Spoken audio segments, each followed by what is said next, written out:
Hey friends, if you like the Nexus Podcast, the best way to continue the learning is to join our community. There are 3 ways to do that. First, you can join the Nexus Pro membership. It's our global community of smart building professionals. We have monthly events, paywall deep dive content, and a private chat room, and it's just $35 a month. Second, you can upgrade from the Pro membership to our courses offering. It's headlined by our flagship course, The Smart Building Strategist, and we're building a catalog of courses taught by world-leading experts on each topic under the Smart Buildings umbrella. Third, and finally, our marketplace is how we connect leading vendors with buyers looking for their solutions. The links are below in the show notes, and now let's go on to the podcast. Welcome back to the Nexus Podcast. I'm James. I have some friends with me. Rosy, Brad, say hi. Hi. Howdy. We're going to talk through what's going on in the community over the last couple of weeks. And if you want to get the full experience, definitely check out the Nexus newsletter. That's where we share everything and invite you to everything we're doing. Let's talk about what's going on at the Nexus real quick. I will start with our supervisory control board. We talked about this last podcast, but we actually kicked it off in the past week or so.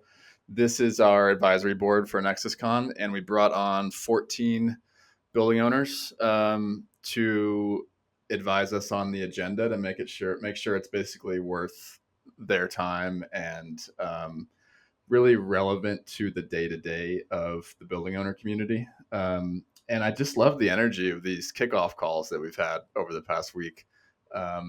Building owners really just like setting us straight on what matters for them, basically. Anything from you guys? I think for me, what's been interesting, so I've sat in on all of them, and there's been, overlap. Like the FMs want to connect with the folks that are part of the energy track, and then like ITOT. And so there's been kind of like some cross-pollination happening. So I do think that's awesome, but it is going to pose a bit of a challenge for us as we're creating the agenda of how do we make sure that everyone can be part of everything they want to be part of. Yeah, and that's good to bring up this year. And Brad's working on this like as we speak with his entire day and entire week. But we're splitting the conference out into different tracks this year. Last year, the tracks were focused on level of technical detail, but we've shifted that a little bit to have an energy management track, an FM track, ITOT track, and have it be sort of role specific. And I was thinking the same thing, Rosie. The FMs really wanted cybersecurity stuff, but it wasn't at the level of detail that obviously the cybersecurity folks are going to want it. So each track will have sort of mixed in with the other tracks a little bit. So I think Brad's going to tell us how he's planning on doing that later today. I am, yeah. And no, the feedback from that group, though, has been fantastic. We got some really good ideas from them, but I will also give us a pat on the back. Like we gave all of them kind of a sneak preview to what the agenda looks like thus far. And most of the feedback was like, yes, I definitely want to be at this. And like, this is the right stuff. So we're going to incorporate a lot of what they put in, but we also just got a good like reality check that we're on the right track. So it's going to be and that's us being on the right track, but it's also just we're curating 140 plus abstracts that we received. Fair point. We didn't write these. The community is on the right track. Yeah. Exactly. Yeah. Cool. Okay, Rosie, what's your update? So we have a webinar happening next week. It's on June 11th.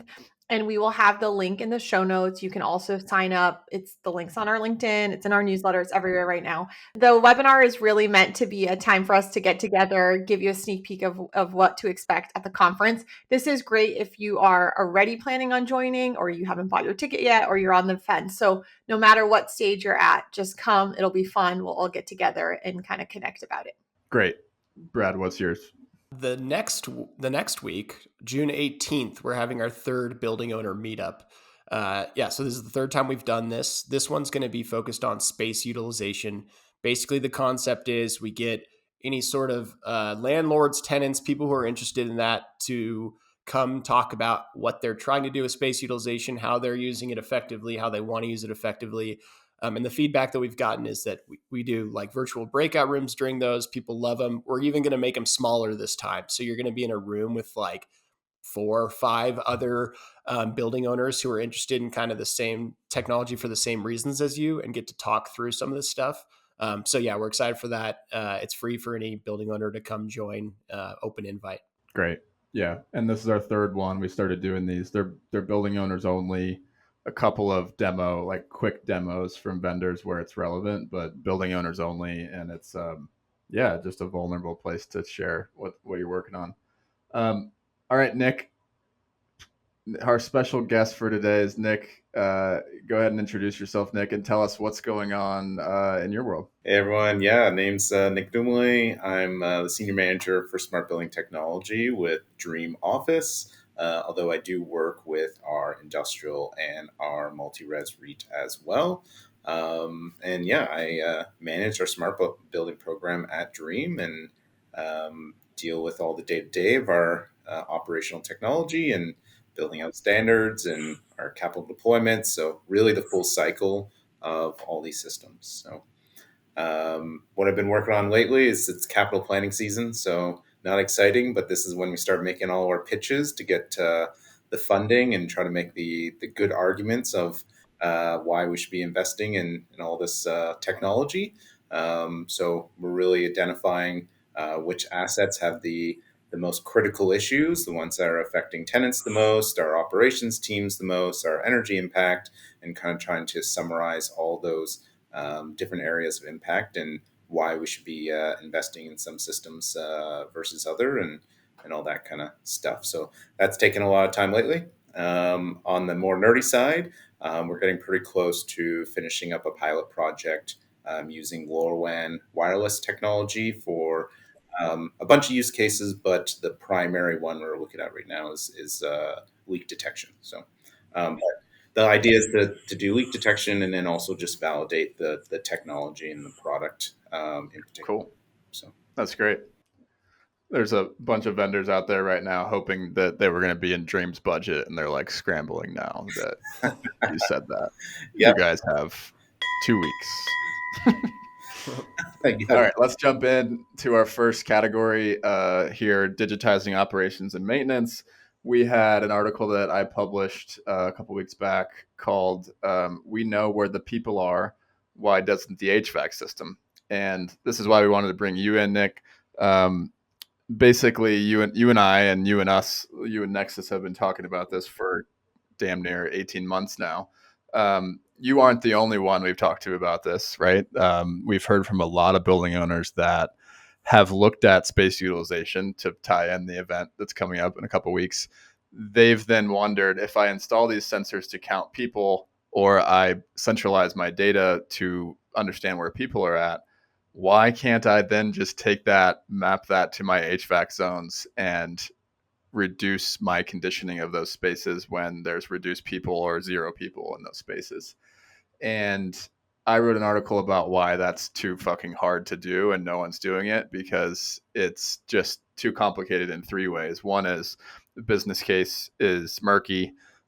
First cost is too high and ongoing cost is too high. Sorry, vendors. The second one is operational silos. So you often have like workplace people installing people counting, or the tenant in Dream's case, right? And then you have the landlord controlling the HVAC. If you also have a property manager that's in there too, that's responsible for the control system. Like now we have 3 different sometimes parties those are just some of them, right? Then you add in sustainability and you add in blah, it gets pretty murky from there. So I interviewed Matt Sexton from BXP.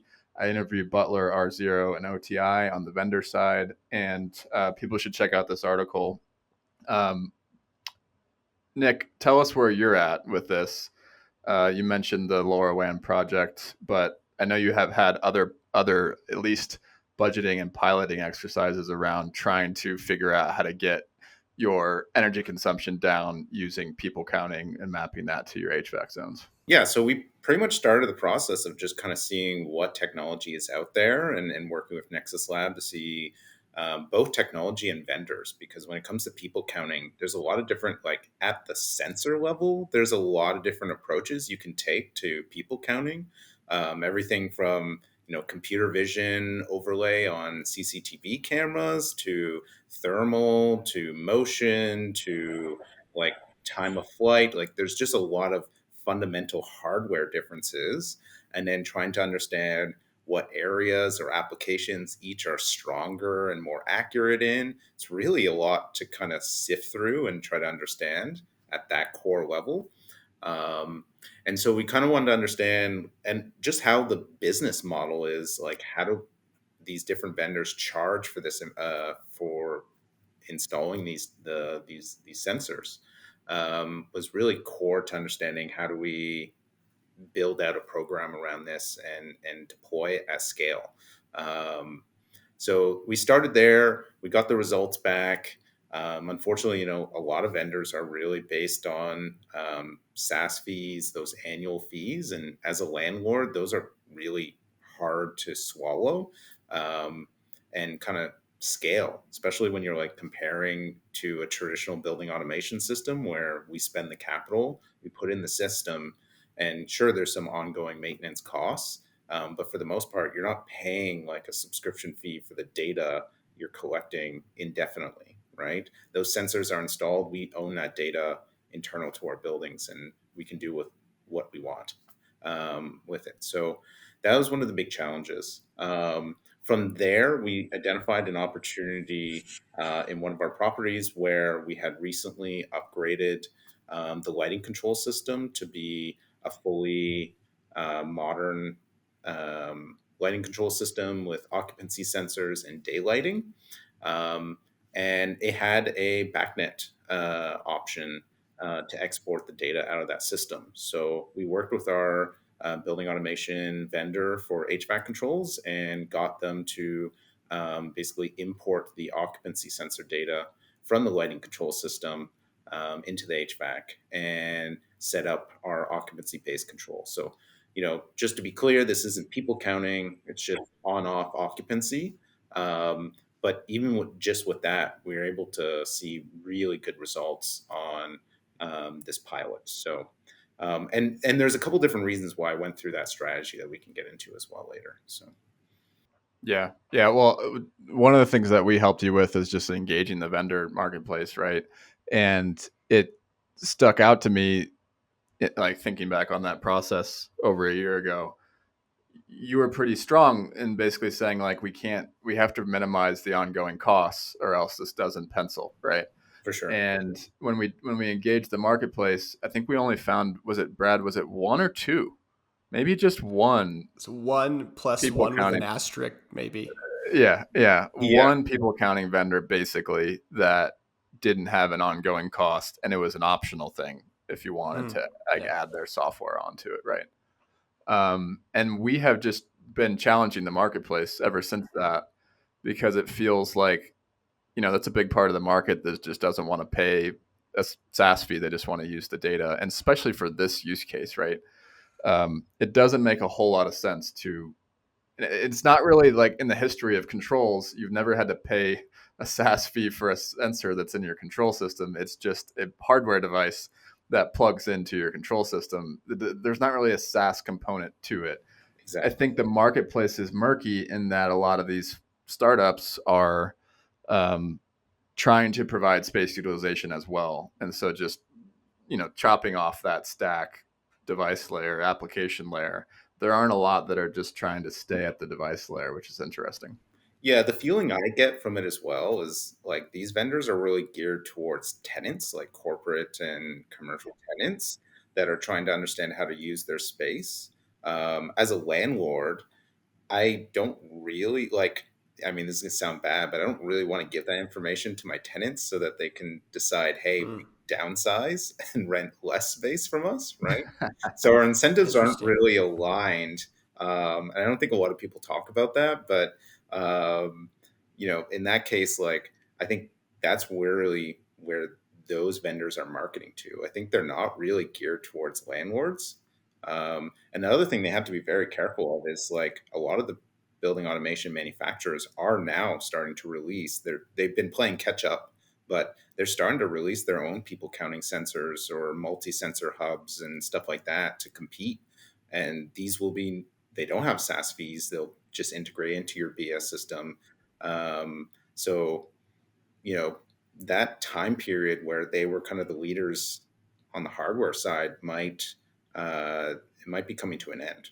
So Yeah, and that happened in my interviews for this piece. So Brian Turner at OTI told me about a sensor that doesn't have SaaS fees that's $400 retail price, and he said and it's got IAQ and people counting, and he was just basically like, this is the standard.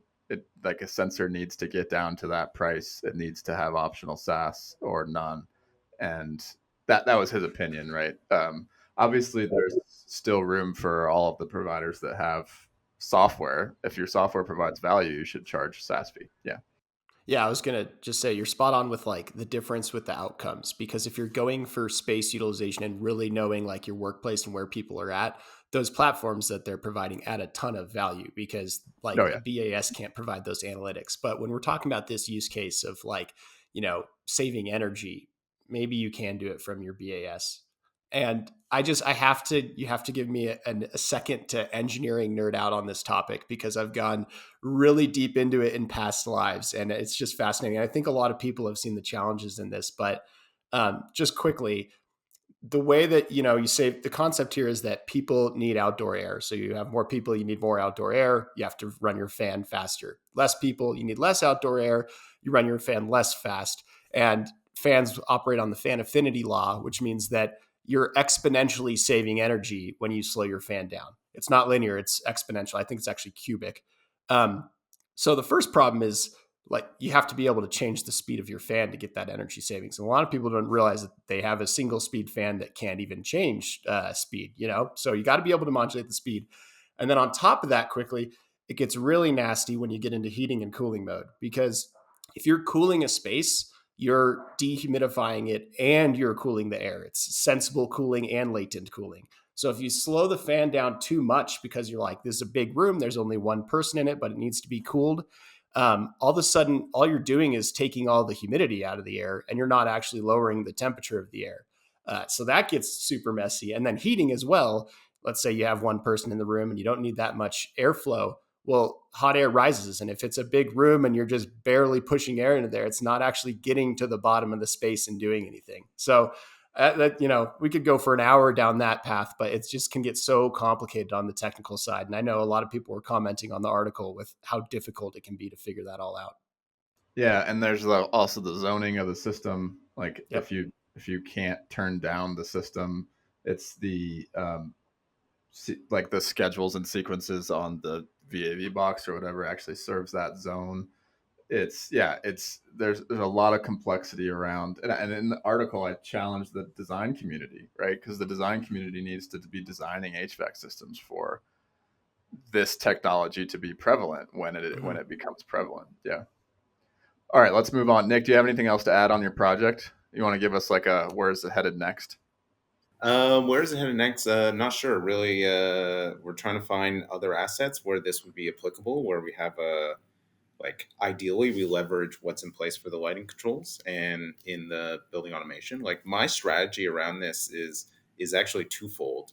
I'm trying to get investment both to upgrade our lighting control systems to incorporate occupancy design, occupancy sensors, because a lot of them don't, so that we get the savings on the lighting control. But since we by and large moved to LED lighting, the savings you get from just lighting alone is not as much as it used to. So the value of those occupancy sensors for lighting controls is not as high as we would have used to see. So by being able to say, hey, we can attach this to our HVAC and actually get HVAC savings, which turns out to be more significant than the lighting savings nowadays, that ROI piece makes that business case stronger. So that's one strategy I'm trying to employ internally to get that investment to do that. So that's one approach we're looking at. Obviously, we can just look at adding sensors directly to the HVAC controls as another way that we can achieve this. So Fascinating. All right, let's move on. Let's go to energy management, performance controls. We had another article come out around what's still in the U.S. at least. So Dream is in Canada. I don't know if we mentioned that. So Nick's in Toronto. But we wrote an article about what's still driving decarbonization projects in the U.S. And just given everything politically, it just basically decarb has turned into a bad word. We're still going to use that term at Nexus Labs, but it's definitely turned into a politicized word these days. And I talked with energy management vendors at Insight, Gridium, and Mantis Innovations. And I was honestly inspired by what they told me. Like, it gave me more hope than I had before talking to them. If I can quickly summarize real quick, basically they said that it's just basically business as usual. If you think about the tailwinds behind decarbonization that have happened over the last 5 years or so, all three of these companies had been doing it before those tailwinds. And so they basically were like, yeah, it's been nice having those tailwinds federally and politically over the last 4 years, 5 years, but we didn't need those before. And we definitely don't need them still, because these projects, like the fundamental drivers behind these projects, haven't really changed. And so Insight talked about how the healthcare sector and hospitality sectors are really taking off. Government, still, they do a lot of government work, federal government work, and they're still getting a lot of that work because it's about cost savings. Thought that was interesting.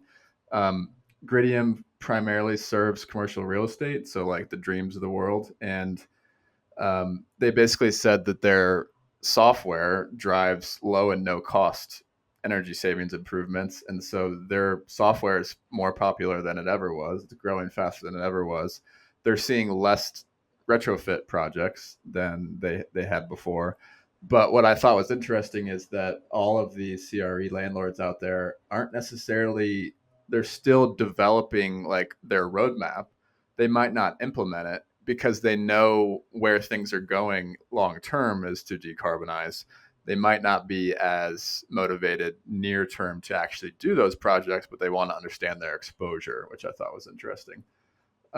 Mantis serves a lot of retail and corporate customers. So like they spoke with Dollar Tree at NexusCon last year, and they had told some interesting stories around how maybe those tailwinds from the past few years like got some of these programs kickstarted, but now those programs have such critical mass and momentum that they're not going anywhere.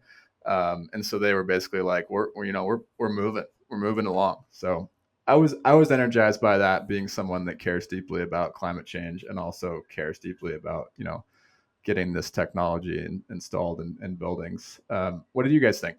I think you're spot on, James. Like, obviously, I'm coming from a Canadian perspective, but that's exactly what I'm seeing from my side of the fence as well. Our sustainability teams and like internally, we're really, and my team is responsible for really deploying those capital for our decarbonization plan. So very integrated into that. And yeah, there's a slowdown, but we're still doing a lot of the work that we were doing a couple years later, and we're still in the still planning, strategizing, and making sure we're as prepared as we can be when the capital is there, and once the will is there to go, right?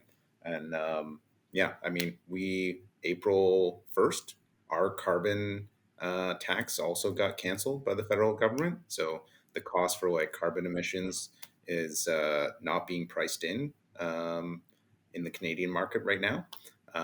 So that's just similar to you guys. We have like headwinds that's affecting how we go about this. So, Nick, is there like a particular building performance energy standard that you guys care about the most? Like, was it that carbon tax that you just said got lifted, or what are you guys looking at mainly when you're trying to meet a certain level of efficiency? that is more of a question for my sustainability team, but we do like extensive reporting that's pretty much in line with what you would probably see in the US. So I think GRESB, Energy Star, like they're going after all the same kind of lead, like all these different programs. Which one's the most important to us? I'm not entirely sure, Yeah. but it's generally what the market's looking for, what tenants are looking for, investors are looking for, right? To make decisions. They don't, I would say, care less about whether it's in Canada or US, or those are separate kind of decisions. But in terms of the performance of the building, we rate it the same way. We're pretty similar here to, the US market in that regard. Yeah, yeah. Tenants want low carbon space. Investors want lower carbon investments.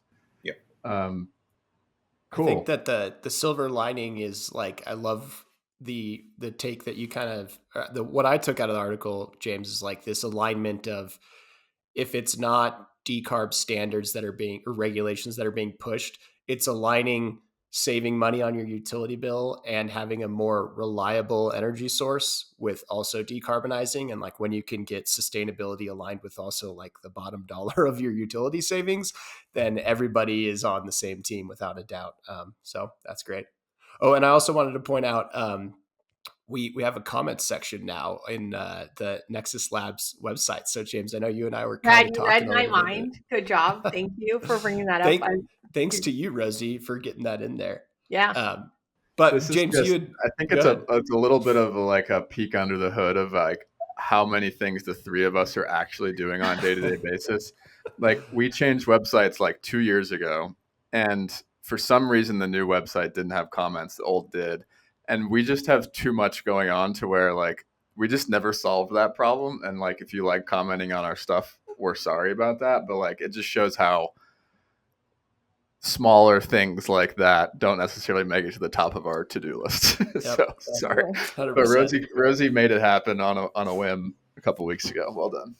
It's great because you can go in and like this one. I live in Colorado, obviously, James, you and I both. So I was very interested when he talked about the lawsuit against the standards in Colorado, and just we're talking in the comments that the latest on that is that I guess they didn't prove that you actually had to replace equipment in order to meet the new standards. So the lawsuit got thrown out temporarily. Like you can meet the standards in Colorado without having to replace equipment. So they were like, okay, you can do this. This is no good case to not have these standards. What's hilarious is I just saw that was Brad, and I didn't immediately make the connection that was you. Now I know that it was you. Yeah, I read James's reply to you, and it was like, "Thanks, Brad," and I knew it was you that had commented that. Oh, because it doesn't say my name. My no, full name. I mean it should say your name. It should say your name, but I don't know if it says your last name. Yeah. I was like, oh, we have some other Brad in Colorado. Well, there's a bunch of other comments on the other articles too, so people have to check it out, get involved. So people feel free to comment on the articles. I loved last podcast we had Chris from Walmart, and he like disagreed with something I wrote, which was great. And I'd love to see more disagreement in the comments. Bring the spice, people. Bring the spice. All right, let's keep this moving on. Let's go to OT. So integrating, connecting, and securing devices. Brad, you're gonna tee something up for us here. Yeah, we got a clip from last year's NexusCon. This is from 270 Park Avenue, so JP Morgan Chase's building in New York City. Mike Kroll is talking about it. This building is 2.5 million square feet. It's the highest occupied floor in New York City. It's 100% electric. It's sourced from renewable power. It's really cool. But he's talking about, a big part about doing that is getting smarts into the building. And that's hard because you don't know if you're going to break a building when you put new smart things into it. So he's going to explain the boat.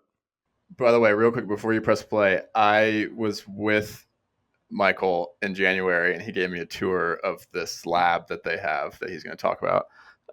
And let me say, it is awesome.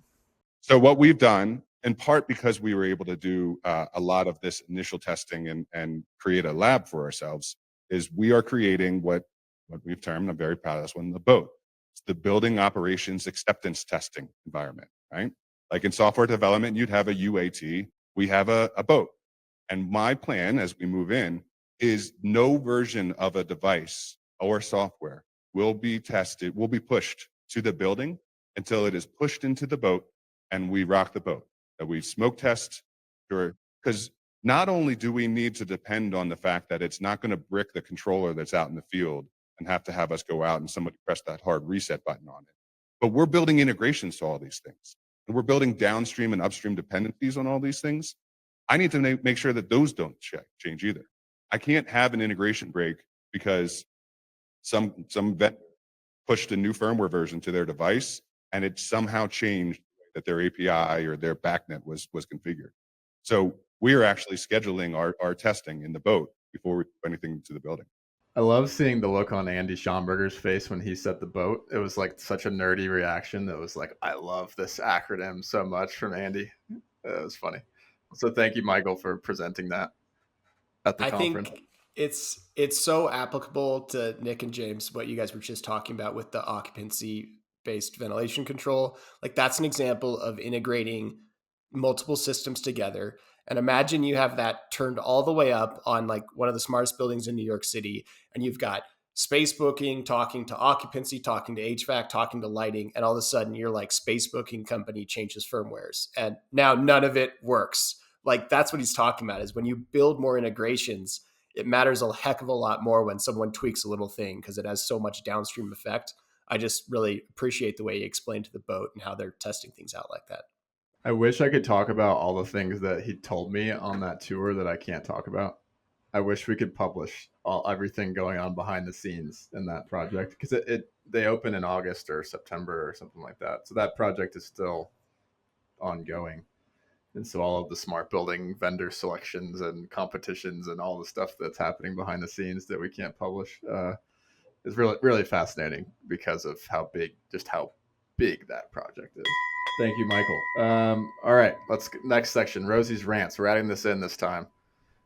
Yeah, Go ahead. I'll tee this up. So Rosy has done, maybe some of you have seen it. She's posted some of these on LinkedIn, but basically James and I get this behind the scenes look, I feel like, of Rosy, of she's got startup experience. She's got marketing experience in like IoT and in smart buildings. And she'll see something that doesn't make sense or isn't quite right, and she'll get really passionate about it. So we call it Rosy's Rants. So we're introducing it here to the podcast of Rosy's Rants.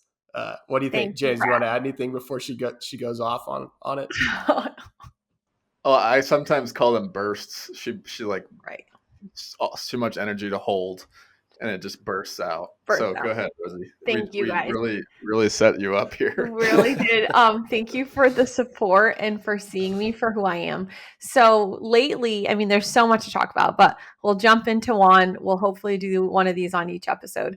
But Brad and I and James get to see so many demos, as you know, from vendors, and we get to talk to building owners on the flip side. And so we're constantly hearing, like, it's almost like we have two different sides in our ears, one in the side, one on the other side, you know, sharing their reactions to what they're seeing and their day-to-day jobs. And so one that's come up a few times is the disconnect that is often happening between product teams on the vendor side, product teams, the marketers that are trying to sell or market the solutions, and then how building owners are then being sold to. And so there's these three kind of sides. So we have the building owners, we have the salespeople on the vendor side, we have the marketers on the vendor side, and then we have the actual product people that are creating these solutions.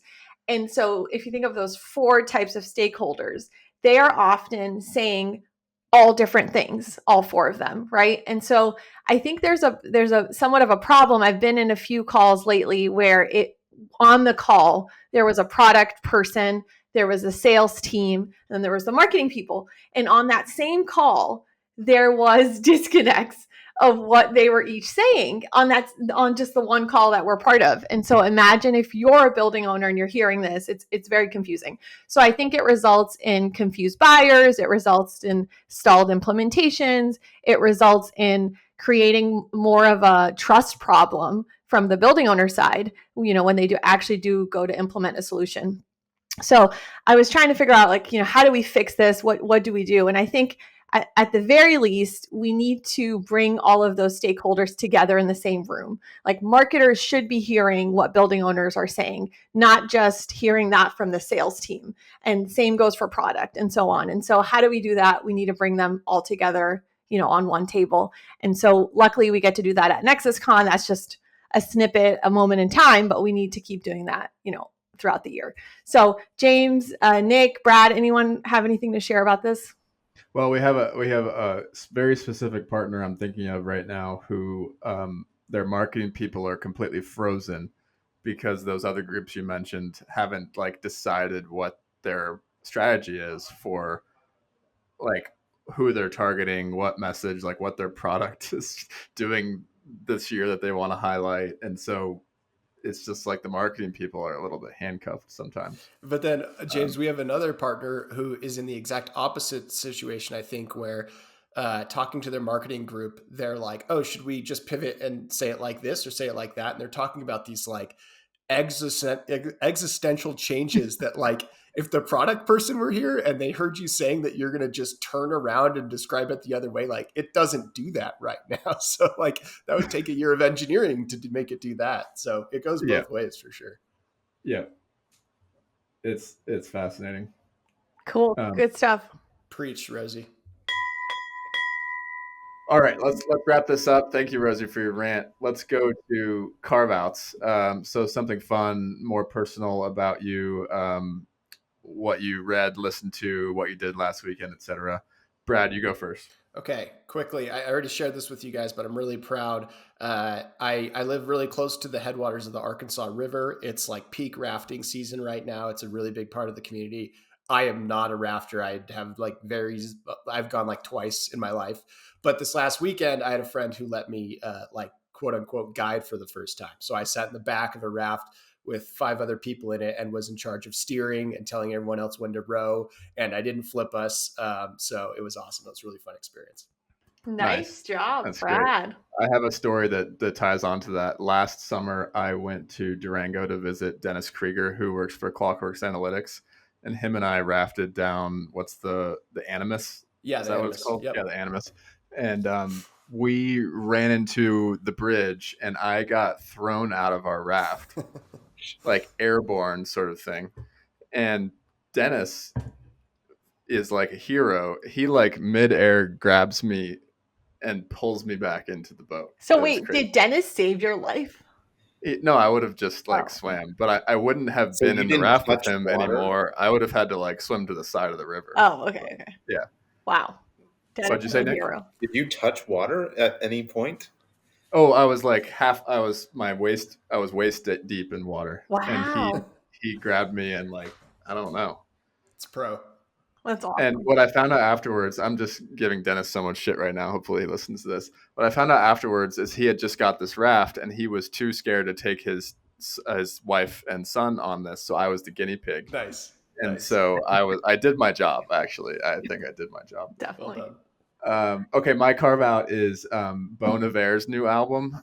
It's called Sable Fable. And if you think of anybody's listened to Bon Iver in the past, it's like sad, wintry songs and like lots of emotion to them. And this is him like a little bit happier and like kind of like springtime Bon Iver. And I just want to say I've listened to this album.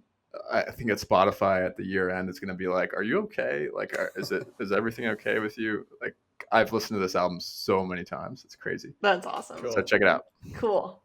Nick, what's yours? Mine is I bought a house in September, my first home, and we just started our first like big renovation project to decarbonize the house. Cool. So sustainability, climate change, very also very passionate about that for myself. So I'm excited to kind of go through that journey, and the work has officially begun. We've started demo this past week. So away we go. What's the project? Sorry? What's the project? Is it water heater or furnace or? Furnace, hot water heater. We replaced the oven when we moved in because the oven was natural gas, but the oven did not work.